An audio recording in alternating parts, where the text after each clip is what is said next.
talks on Facebook, and we talked about deaf culture and the relationship within the community, and we created a bond together, and so we started working on this so that we could have a deaf panel at ComicCon.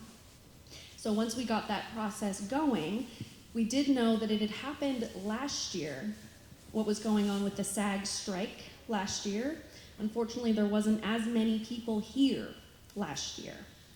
And it seems like because the strike has ended, we've kind of returned to the normal size. So San Diego Comic-Con did say that we are approved to have this deaf panel this year, and I was absolutely thrilled, so I reached out to these panelists so that we could be here today.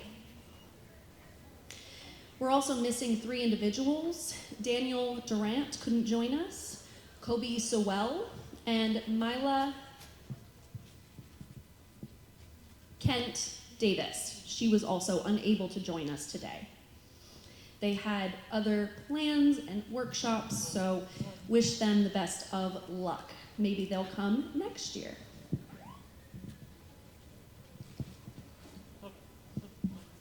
I do also want to say thank you to the individuals who are here on the panel.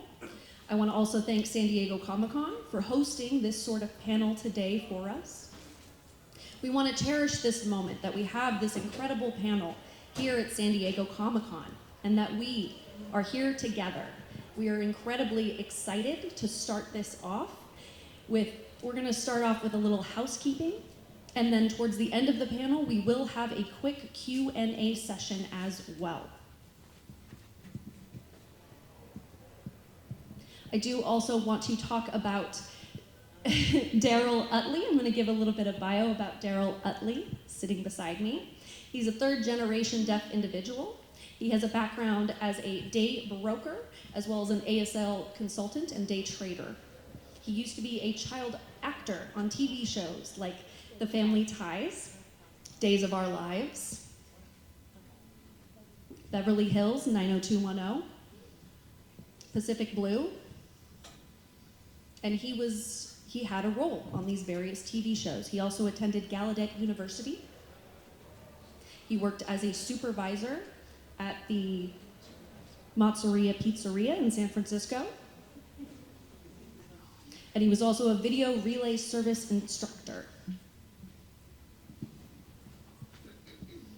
Okay.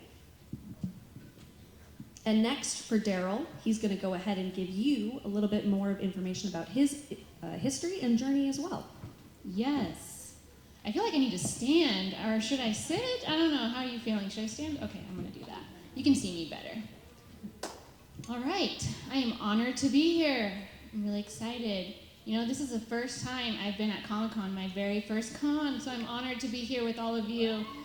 You guys all have such a wonderful passion and the energy. I can feel it, I can see it, and so I love sharing that with you. So deaf culture and deaf community, I have a huge passion there as well, and so I can connect with you all on that passion. Growing up, my background, I was an actor. By luck, really, I got into the industry because they needed a child, a young, innocent boy, deaf kid, and that was my role, luckily, and I got a few more roles like that with my luck. Looking back, now that I'm an adult, I've grown up, you know, I really wish that at that time it was, you know, different for the spotlight on the deaf community. Because deaf people on TV has really changed from when I was a child actor till now. Way back then, you know, there was a lot of pity on the deaf community. The spotlight made them look as though they needed a lot of help, and the roles were really the same. But, you know, we're in a new era now. We have Echo. We have a badass female deaf indigenous person, amputee. And so, you know, she's really kick-ass. And, you know, that spotlight has really changed where we are now, and it's really progressed in a way that has represented the deaf community in a different light. And so I'm happy to be here with you all. I think that's it, yeah. Yay.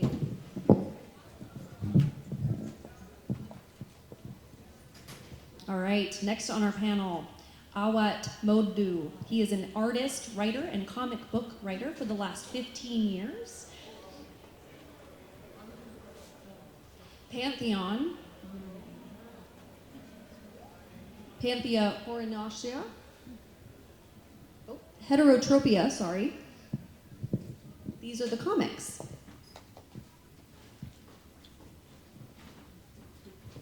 Tell me a little bit about your story. What have you been doing for the last 15 years, Awet? Okay, well, for the last 15 years, 15 years ago, I was, having dreams like everyone, and, they were hitting a little bit, just a few opportunities, here and there. And that's where I am today, publishing a comic here at San Diego ComicCon. It was my 5th time visiting. First time as a panelist, being on the other side of the table. So, you're looking at somebody who is on the other side right now, right here. All right. Talking about deaf representation, we do have a lot of people who are unaware that there has been some situations in the past that we have deaf games, for example. Sometimes with basketball referees, they will use signs as well. Deaf people, while playing the game, can also catch those signs. I don't know if you guys know about Dummy Hoy, the baseball player. He was a professional baseball player. And he is the one who actually started coming up with the signs for catchers and pitchers. And the umpires also use that as well. Now basketball as well uses sign language, so that's a little tidbit about deaf culture. And also, ComicCon, let me clarify. Do you guys use captions on your TV? Closed captions? Yes? Who uses them? Hands up, yep. That's something that definitely helps with deaf people learning the language at a faster speed because we're reading on the TV. So that's a gain on deaf people versus hearing people. All right, next up on our list, we have Larry Andersen, who is joining us. He is a Mariners baseball player. He was on the Mariners team. If he had any sort of home run, he had a helmet design as well that he had. And in Force NVIDIA Chocolate program as well, he's repairing for that special season as well. He received and created Swellmet back in Seattle Mariners. Do you want to tell us about your experience as well, Larry? Hello. Hi, everybody. Yes, I am Larry Andersen with an E, not an O, as my nameplate says. Anyway, I do love coming up with art and creating art and designing, and especially into baseball. So I wanted to create something that somebody had never seen before. Growing as a kid, as a deaf person, in a hearing family, was quite often isolated, and I didn't feel like there was a lot of support for me to grow. And so the communication access was also difficult and very isolating. And so I was looking for something that would kind of help support my creative desires. I created this helmet, a baseball helmet, and I wore it for the first time. It's called a Swellmet on the May the 4th game. You know what May the 4th is. And after doing so, I was contacted 3 more times to come for that anniversary to wear my Swellmet again. So it's been a great honor for me to support the team, the Mariners. And you can see G-Force Garage is a company that I'm also promoting and do a lot of my creative designing through. So again, it's an honor, as someone that they've mentioned before, it's an honor for me to be here. I got here yesterday for the very first time, and I love ComicCon, and I really appreciate being invited to this panel. Can we take a look at that helmet? By the way? Yeah, I have it over there. There we go. Let's bring it up here so I can see it. Yeah, there we go. That's the helmet right there. So that's the design. Yeah, thank you. Thank you. Thank you. Yeah, just incredible that he's been doing this for a long time, and we really are looking forward. I watch his vlogs on YouTube as well, so yeah. Oh gosh, your last name, Andersen, with an O instead of an E. That's okay, everybody always does that. Many, many thanks as well to TL Forsberg as well for joining us as well. She joined us last minute because we had a couple people that dropped out, so thank you for joining us. So she was also on Switched at Birth, the TV show. So she was an amazing actress in that. Thank you so much for coming. Okay, I guess I'll stand as well. I feel like a baby signing underneath the table. It's kind of awkward. Well, hello everybody. I'm honored to be here to joining you at this table and having this very important conversation. I feel like I'm here to represent the hard of hearing experience. I was born hearing and became hard of hearing when I was 7.5 through an accident. I had some surgery that caused some nerve damage, and now I'm kind of on the fence between hard of hearing and deaf. So I'm an actor, I'm a singer, I'm a coach, I'm an author. I've written a book about my experience through deaf culture, and I'm in the process of writing that book right now. I'm honored to be here. And to be part of this culture. I love you all. This is my first con as well. It's so cool. Thank you. All right. So we're going to show a video clip really quick from Daniel Durant that he sent it to us. He unfortunately couldn't join us today last minute, so he made a video for the fans for y'all to watch. So yes, of course, we're going to go ahead and show this video for you. So we'll go ahead and show Daniel's response.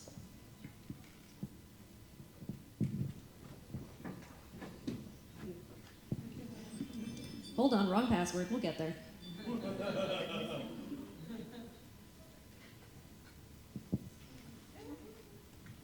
Okay, we're going to go ahead and play the clip. Yeah, hello everyone. All of you who made all your way out to this panel. I hope you're enjoying ComicCon. I really wish I was there, but unfortunately I can't make it. I had just many other conflicts going on, but I'm there in spirit, and I just wanted to thank all of you for making this happen, making this panel come to life and having all the accessibility. So I'm really looking forward to this next year and the years to come. Thanks, I'll be thinking about you, and have fun, everybody. I'll let you go.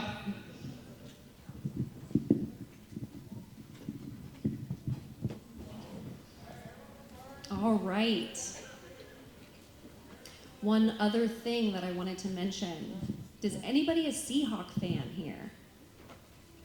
Anybody? Yeah, a couple? Maybe? I see one. I see a There's few. another one. Okay. Do you know Metcalf, the football player? DK Metcalf, have you seen this, that he signs when he does a touchdown? Darrell Utley is the one who taught his ASL class. That's me. So if you didn't know that, he didn't know he was a football player when he started teaching him. And then he just started noticing, and okay, so what did you think about that when you saw him sign on the football field? Yeah. On the side gig, I have an ASL class I teach. It's more one-on-one, and then do some contract work as well. And so this was kind of a side gig of mine. And it just so happened that I had several different clients that I would work with, in varying professions, artists, parents learning for their deaf children. They're just excited to learn ASL. But it just so happened that I met with DK, and I didn't recognize the name DK Metcalf.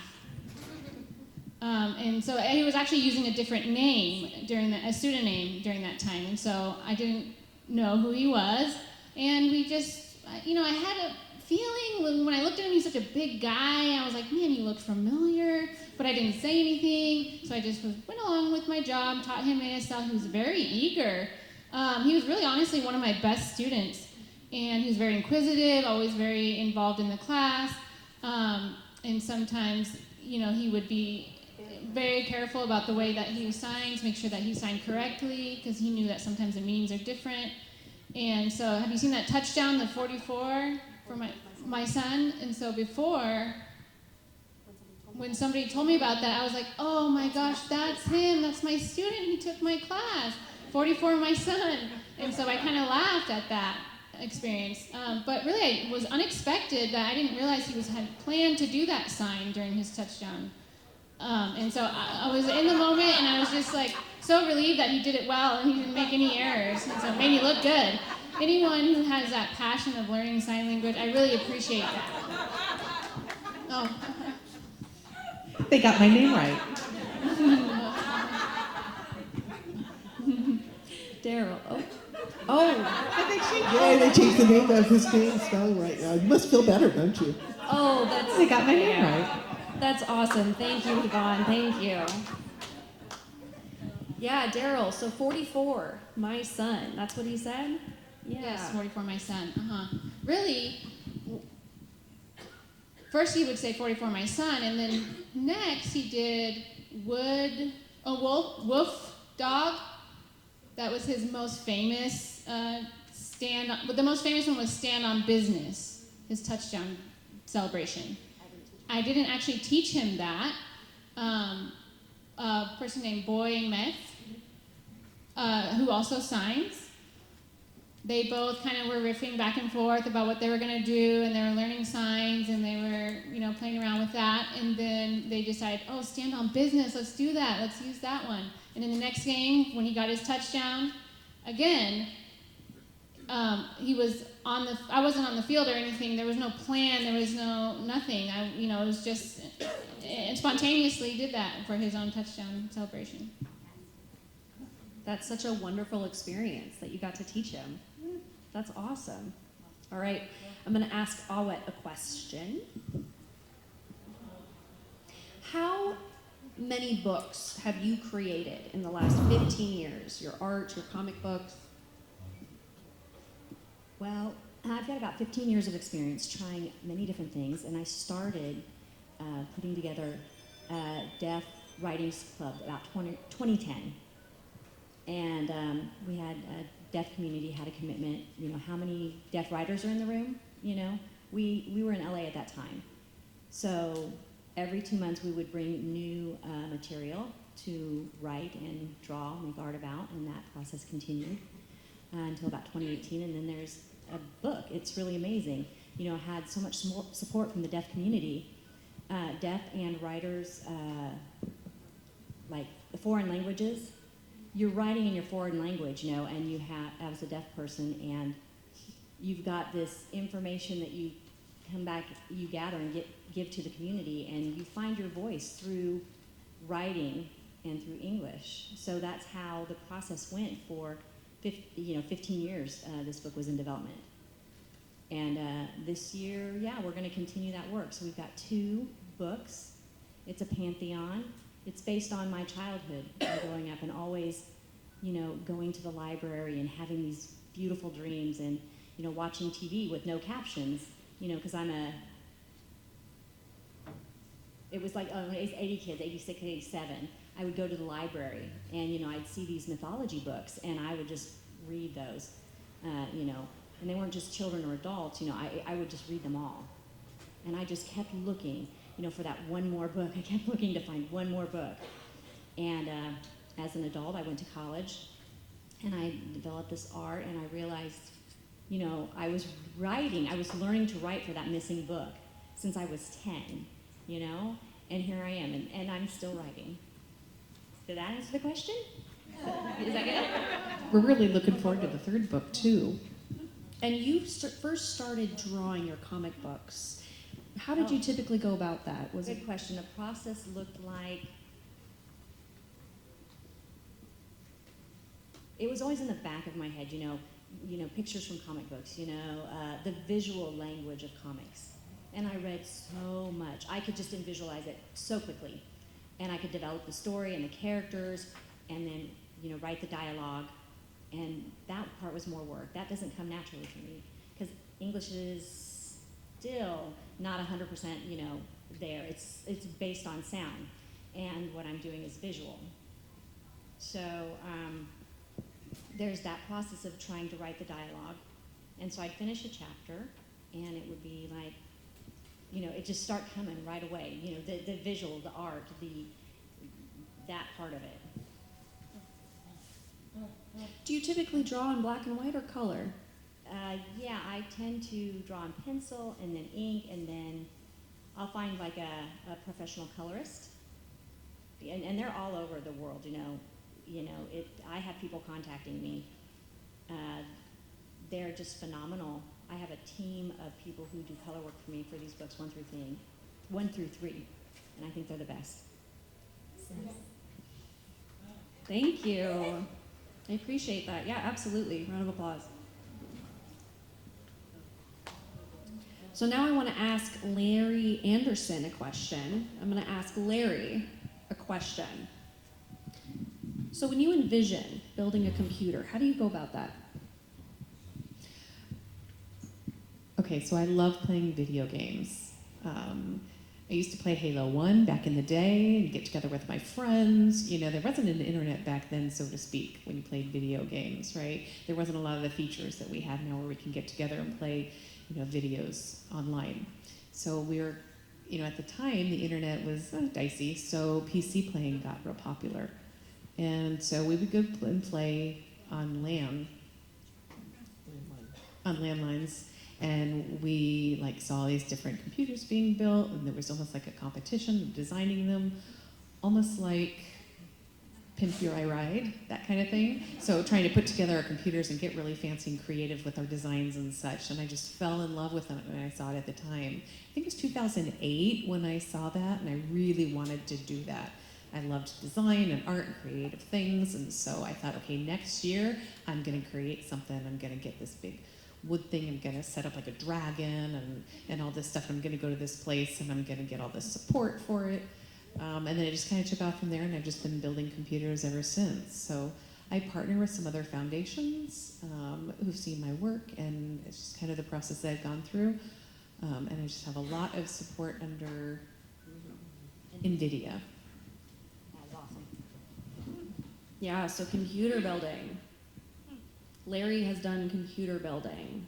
If you know Fazalon, there's a person who is a deaf individual. She's a deaf woman, and he actually built the computer for her. In Newark. Sorry, Ewok. Sorry, that's her nickname. Her nickname is Ewok. Yeah. Ewok Bays. Does anyone know her? All right, so now I'm going to ask TL some questions. So I saw what you had said earlier, that you were a coach for comic book writing. Is that correct? What was that like? Was it a coach of... I wish that was true. No. I'm a coach for art. I teach art for books. It's a spiritual process becoming an artist. Oh, I see. That's awesome. So how long did that process take you? Well, it was a few years. It was actually, a work in process. People would come to me and they saw that I was a one-person show, and that I was really creating things, and I was just bringing my heart out and showing my life. And it was really giving my experience as a deaf person in this world and wanting to show the hearing world the struggle that I had between the hearing world and the deaf world, and switching my hat all the time, and my identity struggle. It was really, hearing culture was fascinated with the story, because they'd never seen or really understood deaf culture. They felt like that the curtain was finally being drawn back and they could see the experience finally. And so I would turn off my voice and I would sign. And I really have a different experience because I also have a hard of hearing experience, but I began teaching after that. So there's a few deaf artists. Yes, they joined on Zoom, and I did a workshop, and I was teaching on workshop. There were hearing people, but there was captions, and there were deaf people that joined as well. That's awesome. And I just wanted to add to that, one of the few opportunities for deaf people to see direct access to, a coach, and she is very professional. Yes. And very specialized in the industry. And so, there's not many opportunities for that. And so with her, they have that. Back in my time, there wasn't. In the 80s, 90s, there wasn't that at all. There was nothing. So it's really nice. Absolutely. Thank Thank you. you. Thank you. So I have another question for you, Darrell. So in the 90s, when you were on the TV shows, of all those shows, what did you feel? What did you think about that while you were doing them? Well, based on my experience growing up, my roles that were given to me, they were just kind of the same old thing, and I wasn't really into them. I was always described as the writers or the directors were all hearing, and so their idea of what a deaf person was like character. Really, it wasn't always authentic. And so in my time as a kid, I had the power of my voice, and I would be able to talk with the director a little bit about the creative process with the character. I really didn't have that. It was really I just had to read the script, and what was there was what I did. And I was a child actor. There wasn't, a whole lot of control as a child actor. And then as I grew, my identity also grew stronger, and also the industry became so much better. And so, now, I wouldn't mind it. You all now have such an opportunity, the deaf out there in the audience, all these opportunities are coming up. So I might get back into it, but I also enjoy just watching you all get into it as well. The opportunities are coming, so. Absolutely, absolutely. I agree with Darrell, for sure. I think the industry is getting better, especially for deaf individuals to start joining the industry with ASL coaches, with interpreters. It's a lot better than it was in the 90s. Definitely, yeah. What my recommendation is for you all who are maybe, wanting to get into it, if you write a book or a story or movie or anything, if there are deaf characters in it, please do your research. Get a deaf person who has a member of the deaf community who has that experience, and really talk to that person about that experience and get the whole scope of that experience. Because, maybe your idea is not really what's going on in the deaf community. You really need to get somebody who's involved in that community in an authentic way to really portray that role authentically. So that's my suggestion to you. Anything to add? Can I add something? Yeah, and I'd like to add something as well to that. Yeah, Larry has something to say. Yeah. So in the, when there was no internet back in the day, hearing people more and more would play those roles and would take those roles, and now we've got like Best Supporting Actress, things like that, and now there's so many big names out there who are deaf and playing deaf characters in different media. And so, yeah, exactly. Today we've got much better, we've made a big impact on the deaf community. There's better connections out there for those actors. I'd like to also add, put a topic on the table right now. We really should show authentic representation. As he said before, hearing people will tend to take on the role of a character, and it's very insulting to the deaf culture. My experience myself as a hard of hearing person, maybe I was not aware at the time that I had privilege, and I put myself out there back then, and people chose me. They would come to me and choose me specifically because they viewed me as a deaf person, and they thought it was easier to communicate with me because I was hard of hearing. But they also said they don't require an interpreter for me. But I had privilege, and I was so unaware of my own privilege. Now going back, I do recognize that, and I am learning to own that I am hard of hearing, and I'm chosen as hard of hearing characters, and I'm trying very hard to educate them in their roles. And that's a conversation that I think is very important to have right now. Absolutely. It's not to me that hard of hearing people shouldn't participate. I do not want to withhold who I am. I'm just trying to keep an open mind and have a conversation which is inclusive of diversity of culture, and that is what is important. That's a great point. I have another point to add. Thank you for all of adding so much. Anyone who grew up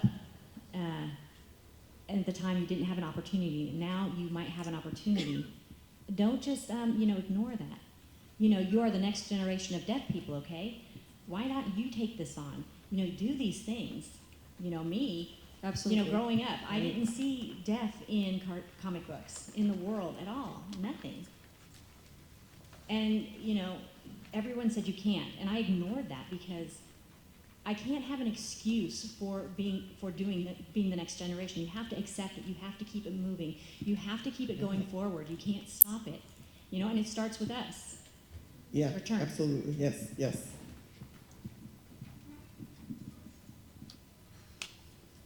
Just wondering if we could maybe have each individual sign one at a time for visual access, and stand up if you don't mind as well. All right. Yep. So, deaf representation here. We're teaching you all about deaf culture and the history. Obviously, we want you to all know about what's going on in the future as well to ensure deaf people being successful. So thank you all for coming too, for sure. All right, let's see. Him for trash talking, over $100,000 fined for his trash talk on the field. And so really it was amazing to see that, and he avoided those fines by using sign language on the field. And he had already enjoyed learning sign language, but that was his way of getting around it. And it was a win-win, win for him. Less fines, save his money, and a win for the deaf community because he really promoted the spotlight on ASL and the deaf community. And so for that, it was definitely a win-win. And he didn't realize maybe the impact of being seen on the field in that way when he was signing, but we are so grateful to him because 90%, 80% of deaf children that are born to hearing parents, and they experience real language deprivation, and they don't have access to sign language. And so it was extremely touching to see him use ASL on the field, and it was amazing for us to see that. I really appreciated it. It was great. Absolutely. Can I add to And also that helps, affect. Oh, sorry. Oh, I wanted to ask a question. The ref, did the refs want to learn ASL? I mean, soon we'll see. I don't know. then they'll catch him for sure. Absolutely. Yeah, speaking about refs, maybe they'll learn sign language and just fine him more. All right, we'll go to the next question that we have. Hi, I'm going to sign my question and then I'll speak it.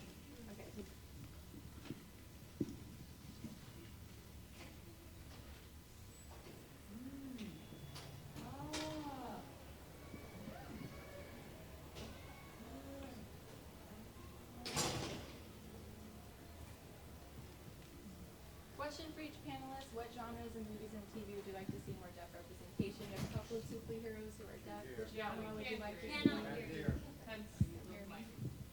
Okay.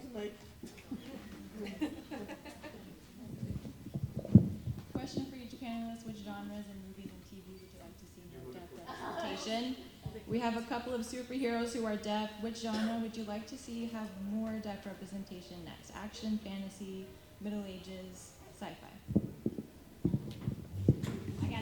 I got this one. I got this one.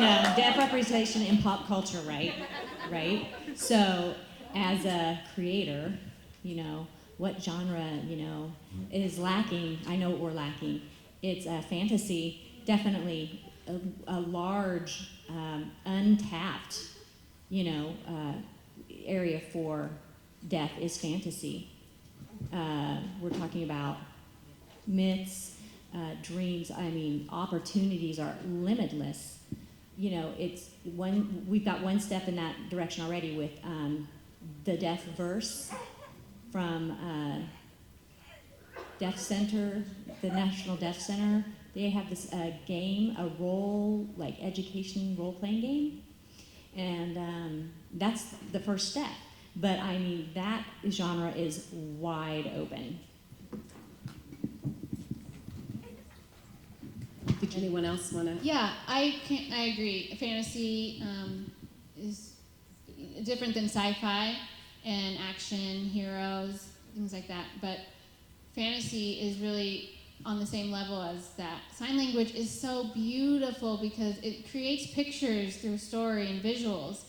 And so maybe a superhero in a fantasy world where they're signing, you're able to see this whole story play out visually on their hands, and it's really cool. Yeah. I like that. I like that question. I'd also like to add something. For me, it's what's interesting, the genres that are interesting, fantasy is very important because it's very visual. For me, it's creating characters that are authentic, have the authentic deaf experience, not people that are isolated or alone or isolated. I would like to see deaf writers who support the character's development, like Shoshana and Josh, and for Echo. So it's really important to have deaf support and development for authentic deaf characters going forward. Hello. All right, next question. writer. I'm a hearing writer, and I am taking ASL, and it's really fun. Where would you recommend to find the deaf community online so I can interact and learn in a respectful way past my class?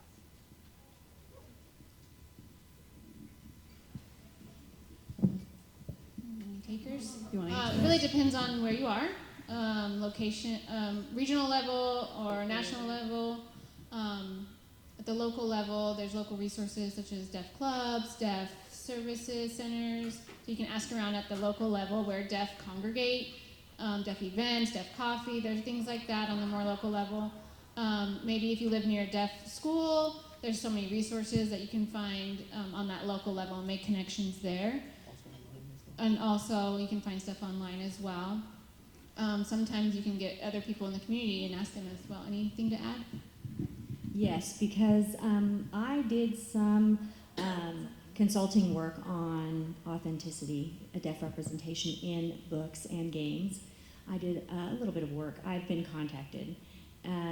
You can find someone who is in the community who already has something set up, a deaf person who sets up an internship, or you can get a hold of them and they can refer you to other people, and that's also a good way. Yes, absolutely. Help each other. Great. Thank you for your question. Thank you.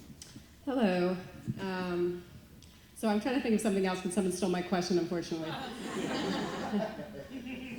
But I wanted to ask about continual barriers to your deaf characters and deaf creators.